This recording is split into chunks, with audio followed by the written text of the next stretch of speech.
Welcome back. This is the Power of Care 2.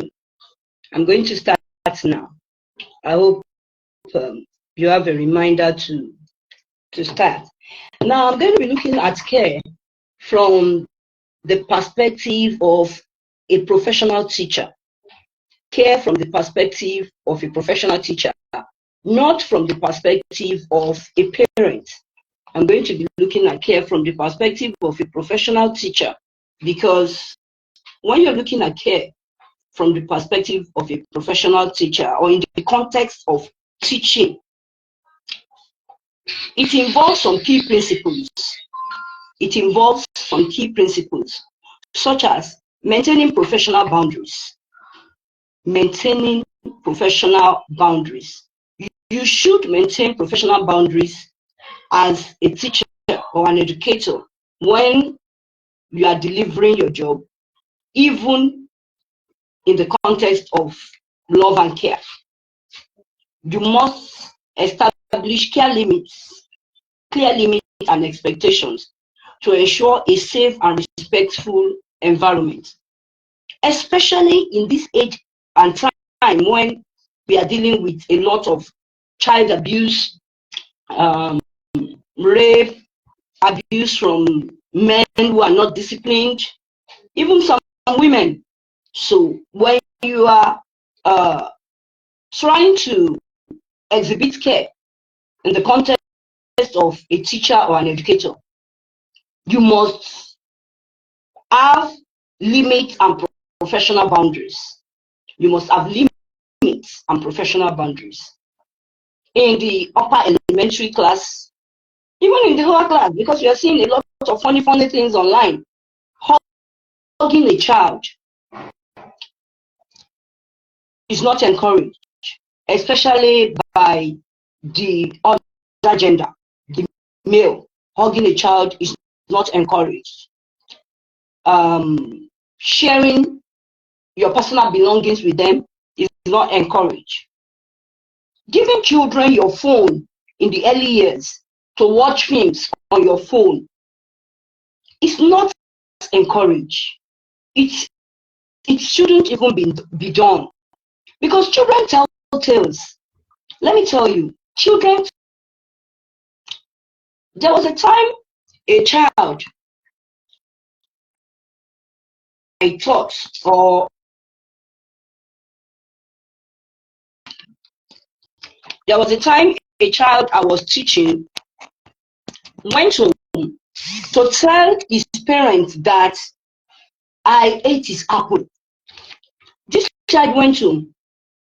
He said he couldn't find his apple in his bag, in his lunch box. So when the mother came to pick him from school, he reported to his mom that I ate his apple. Fortunately, that day, I went for a seminar with my director. We went for a master class with my director, a leadership master class with my director. So I didn't return to school until around 4.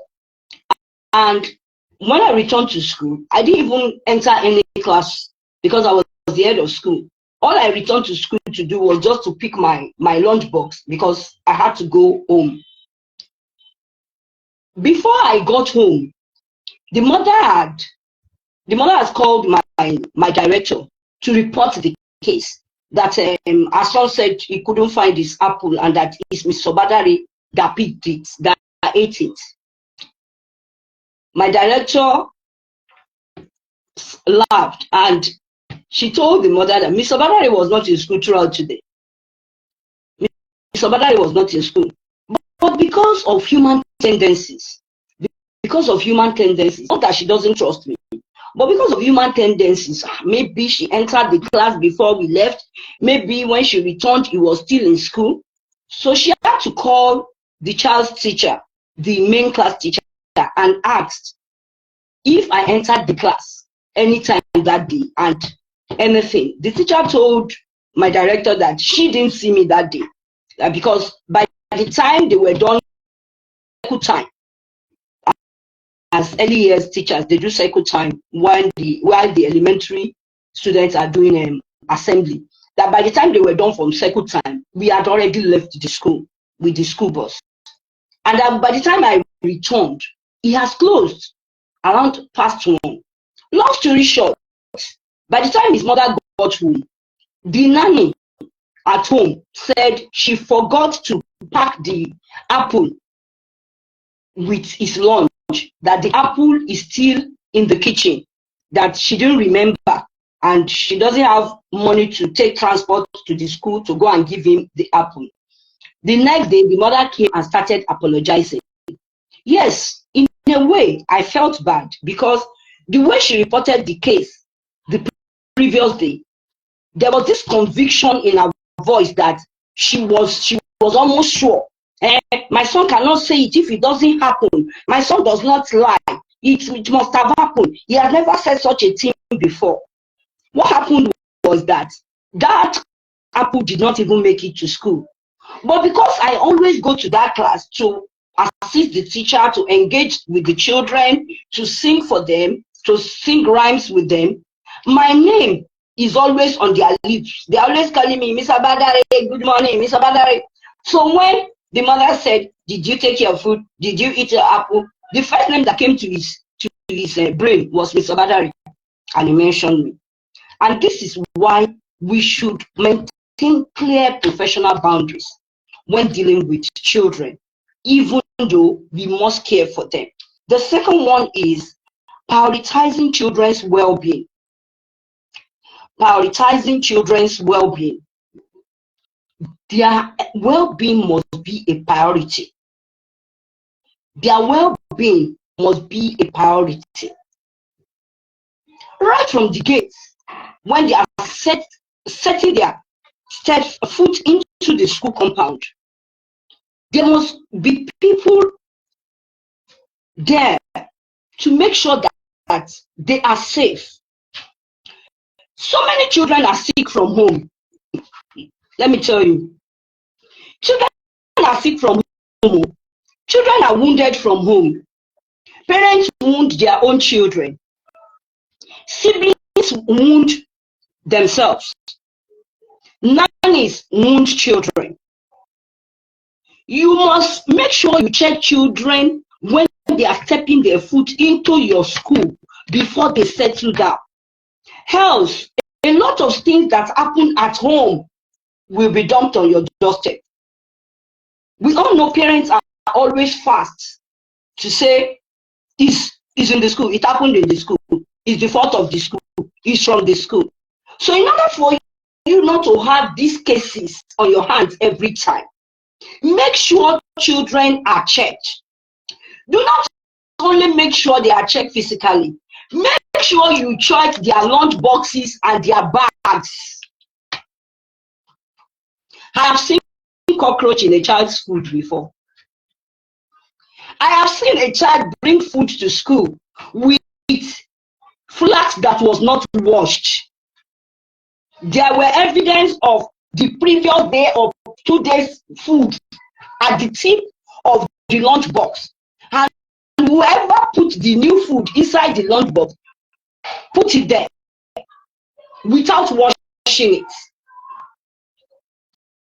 I have seen children come to school with uniforms that were not washed on Monday morning. I have seen children come to school with his father's car key. I have seen a child come to school with our mother's phone in her bag, and the mother was at home searching everywhere, running all over the place, turning the whole house upside down, looking for her phone. Her phone was in school. The phone was ringing in her bag. She was not picking it until we started hearing the sound of phone where they kept their bags. And I asked my assistant, whose phone is ringing? Then we discovered that the noise was coming from one of the bags, and we started searching the bags, and we saw the mother's phone. We had to call the father to get to his wife one way or the other for her to know that our phone is in school with our daughter. Children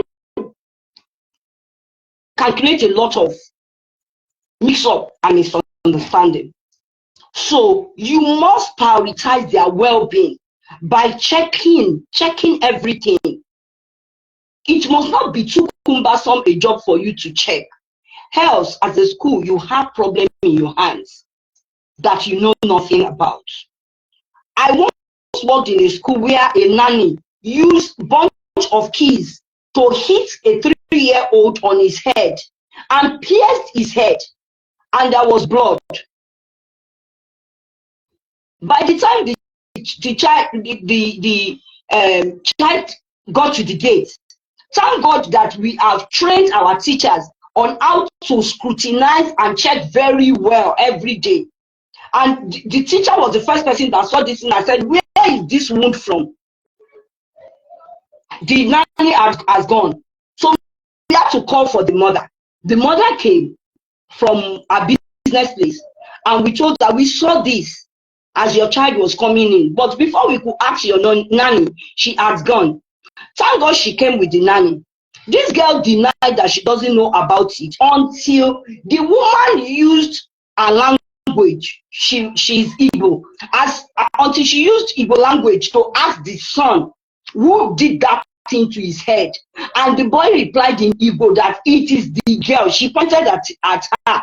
And the bunch of keys was still in her hand. He pointed at the bunch of keys that it is this key she used to hit my head.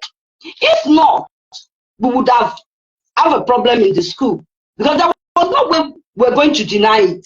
We didn't know how it happened. And if it had gone unnoticed that day until closing time, that girl would have denied. She would have denied completely. But because it was immediately, so always adopt the method of correcting on the spot. When you see something, say something. When you see something, correct on the spot. Don't wait till when the teacher finish, after break time. A lot of stories will come up after break time. A lot of denials will come up. Even from your teachers, denials can come up. So you need to make sure you tackle it and nip such things in the bud. You have to prioritize children's well-being and social needs. Make sure that their social needs are met while promoting their development and learning. Their social needs must be met. One of their social needs is that they wear comfortable shoes. One of their social needs is that they wear comfortable clothes.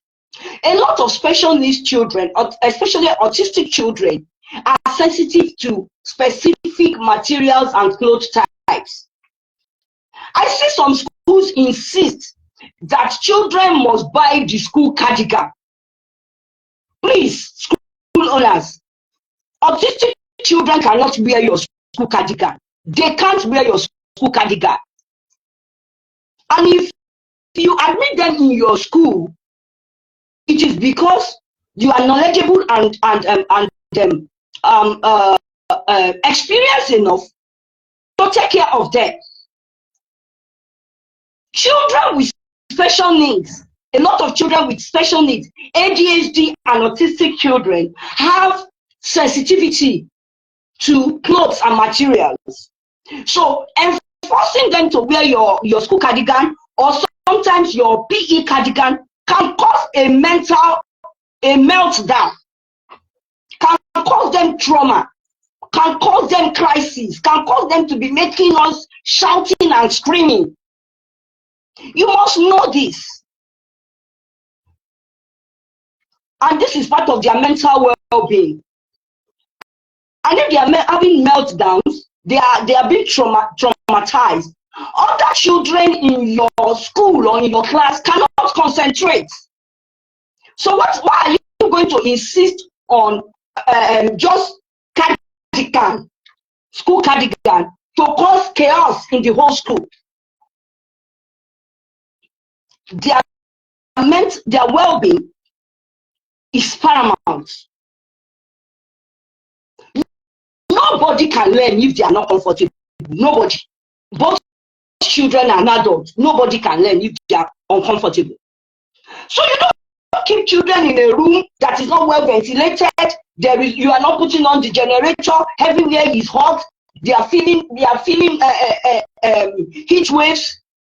And instead, because they are children, you are teaching maths, you are teaching science, you are teaching verbal and quantitative. What are you teaching? What are you teaching? Whatever you are teaching is not more important than the well-being of the child. Please know this and have peace. The well-being and the comfort of the child is more important than whatever you want to teach them. School is always there when we are ready to go. School is always there when we are ready to go. But life will not always be there. So don't harm children because you want to satisfy parents. A lot of schools hurt children because they want to satisfy parents. The parents will talk, oh, they are paid, oh, we must deliver. Deliver what? Deliver at the detriment of the child's life and health and well-being. Remember, I want you to know this. When children remember you, when children remember what they are taught in future, they don't mention the school name, they mention the teacher's name.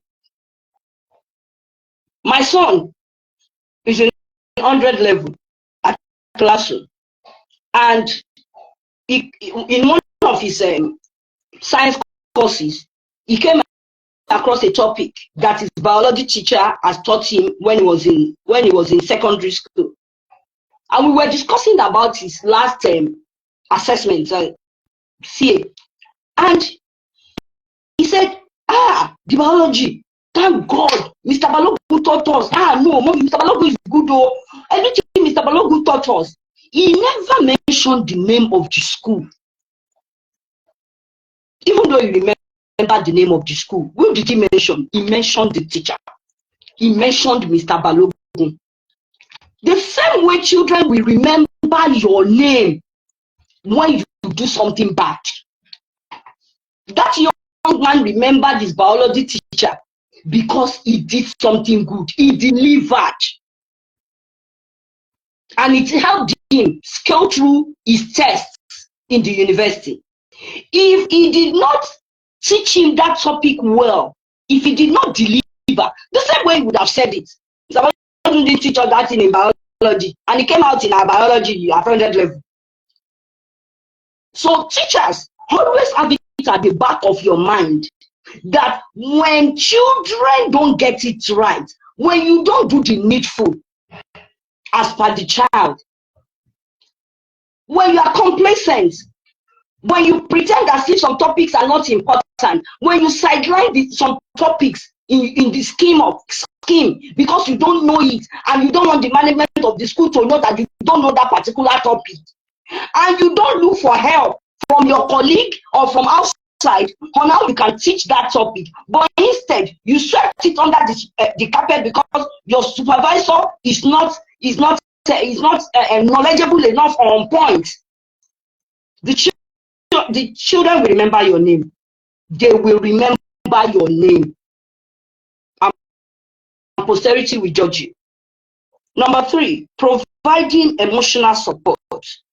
Offering empathy, guidance, and reassurance while maintaining a professional relationship.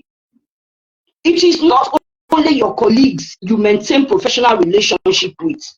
It is not only your school management that you maintain professional relationship with. You are to maintain professional relationship with the child and parents. Your professionalism must be at par and to that extent. Fostering independence, encouraging children to develop self-care skills, problem-solving abilities, and autonomy. Self-care, practical life skills, problem-solving. Let them think. Let them find solutions. Bring up problems in the society and encourage them to provide solutions to it. Okay, we are in school this morning now, and there's no power, there's no light, NEPA has failed us, and the class is too hot for us to stay. What do we do? Do we go home? Are we not going to learn today? Let them begin to come up with ideas. You hear somebody say, let's go to the playground. Let's go and sit under the tree. Let's open the windows. They are going to provide lots of solutions, because the world has got to a stage where we should be producing problem solvers, not people who will come online and ask me, after studying microbiology, what should I do? How do you go to the university for 5 years and come out and say, what do you do? What were you taught? Every graduate must be able to solve a problem. And this is what I say every time. Until you become the solution to people's problem, you cannot find a solution to yours. You cannot find a solution to yours. Some of you are not lying with me today because you believe I have one or two things I'm going to say that will make you get ideas or get solutions to some problems. That's why you're joining me. If you've been seeing me saying gibberish, something that's not making sense, opening body, doing all manner of things, you won't join this live class, because it will be a waste of time and waste of data. You must be a solution to people's problem, to society's problem, before you can get a solution to yours. Professional boundaries. What are professional boundaries? Respectful relationships. Respectful relationships. Maintaining appropriate relationships with children. Avoiding overly personal and intrusive interactions. Overly personal and intrusive interactions. Asking them about their parents, trying to know what is happening in their homes, asking them questions about their mother, about their parents. You don't have a business with people's home. It's not your business. One of the reasons why I make sure my children never school anywhere I work is because of this thing I've mentioned. It is common with teachers. Yes, I can say it here now because I believe I'm in my community. It is common with teachers.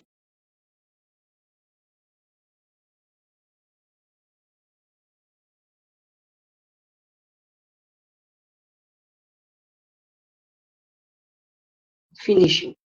Okay. There's possibility that your colleagues knows one or two things about your home. It is not your child that is going to say it. They are going to start asking questions from children. Please maintain professional and respectful relationship. Confidentiality. Especially for those of us that are in special needs care, special needs, teachers, therapy. We hear a lot of things. We hear a lot of things about families, about the home. During the course of assessment and evaluation, and we are trying to listen to birth history, children's birth history. How did it happen? What was your experience when you were pregnant? We hear a lot of things. I've seen couples sit in front of me. They were almost clapping each other when the woman was relating how the man treated her during pregnancy, when there was a red flag at the hospital had told her that she should do CS, and her husband insisted that she must deliver naturally, and then the prolonged labor ended up affecting the child. The child now has some medical issues. We hear a lot of things. So confidentiality is part of our work. As teachers, confidentiality is part of your work. You have no right on professional levels to discuss some things you know about some children with your colleagues. It's not their business. If not on the basis that the child is moving to the next class and the teacher will need some information, the next teacher will need some information to know how to handle that child, shut your mouth. Shut your mouth. Zip your mouth.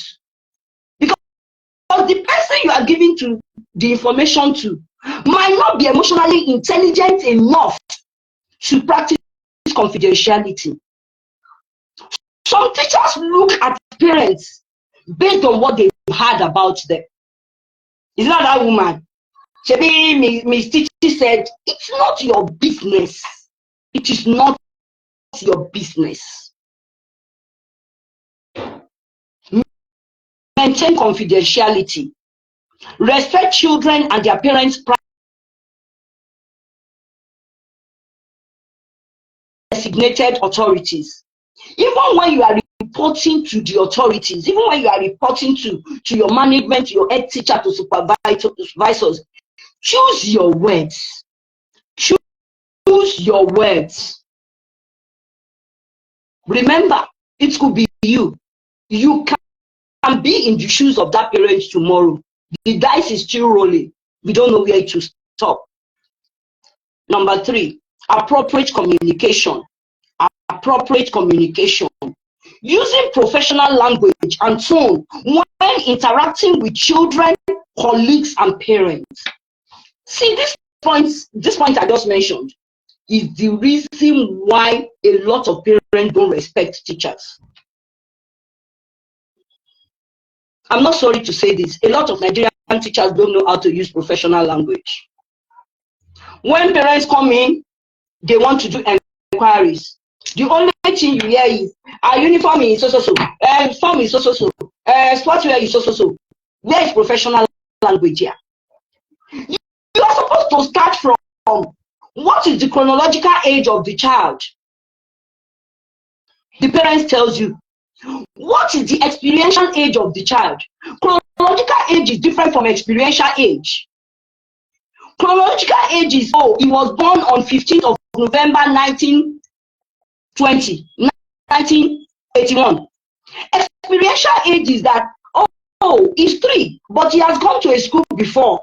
In that school, he was only able to write 1 to 5. When we observe him, he couldn't identify numbers, but he was able to identify some letters. He was able to sing. He was able to mention living and non-living things. That is experiential age. That is the things the child has been able to learn since he or she came to this world. He could differentiate gender. He knows colors. He knows shapes. He knows the address of his home. He knows his mother and his father's mobile number. Those are experiential age. You should be able to use professional language.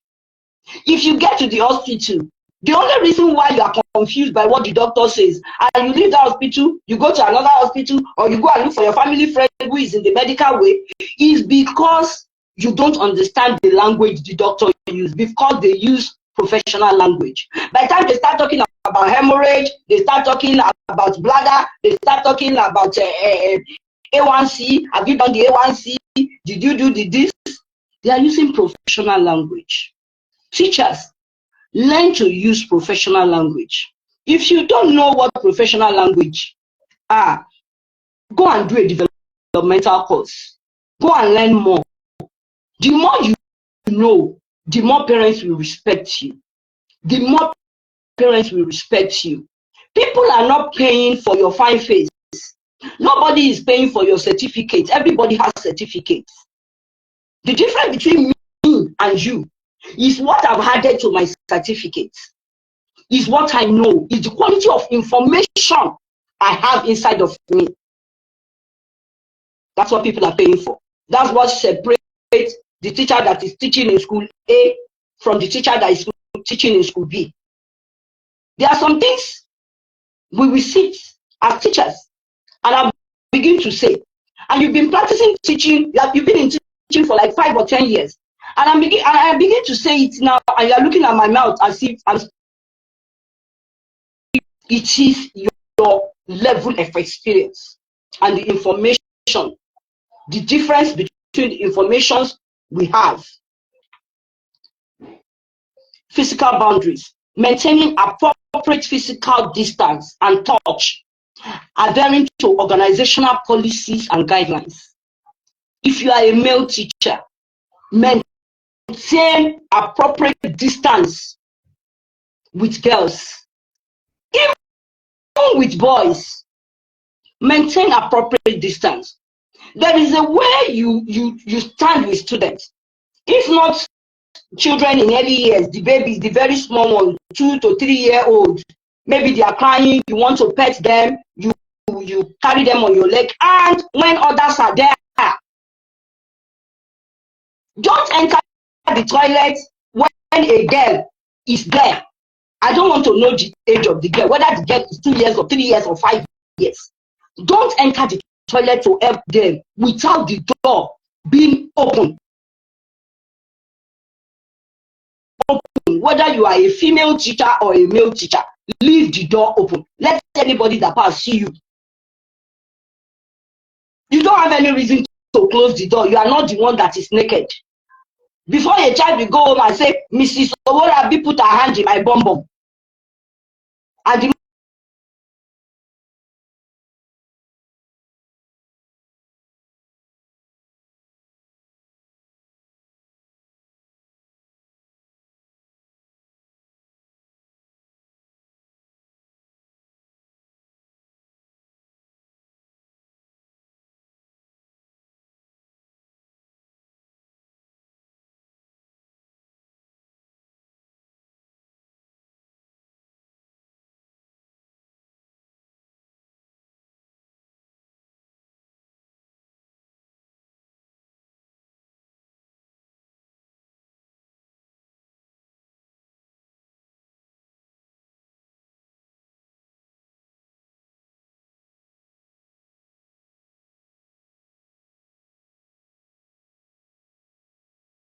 of helping child attain their potentials and you meeting targets as a teacher.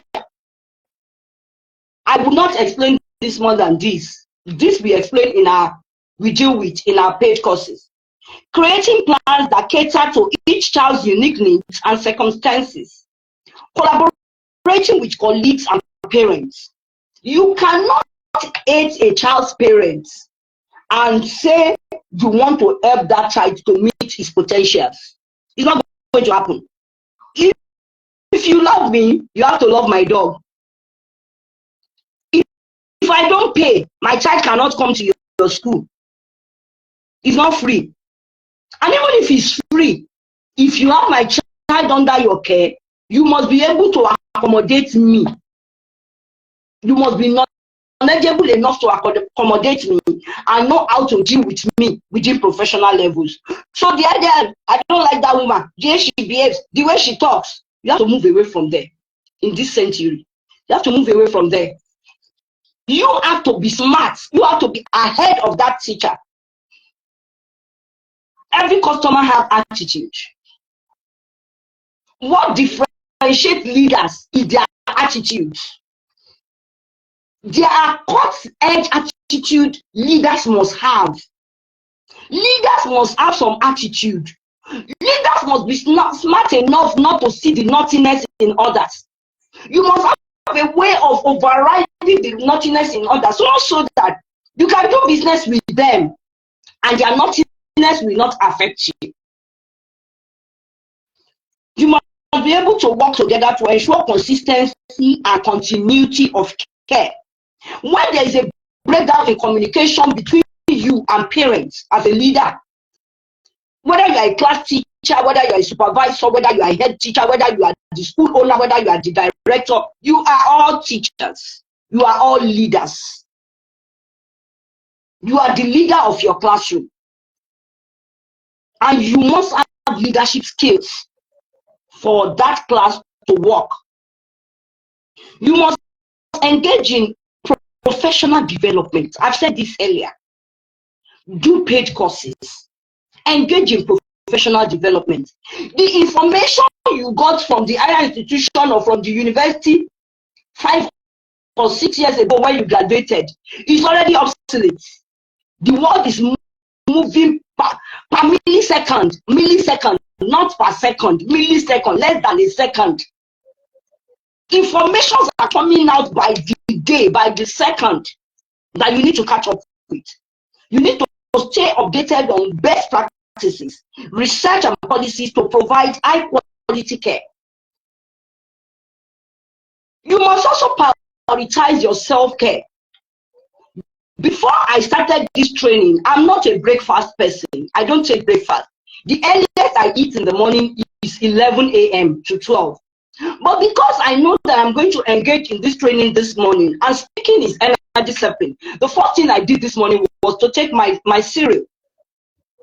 I took my cereal because I don't want to get to 11 around this time, and I'm started doing like fainting. When I'm talking, I say, hey, you understand?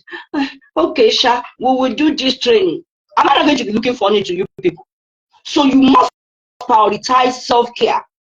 Recognize the importance of your self-care, and now it is paramount to your service delivery. For educators and child care professionals, you must maintain your own well-being and provide effective care for yourself.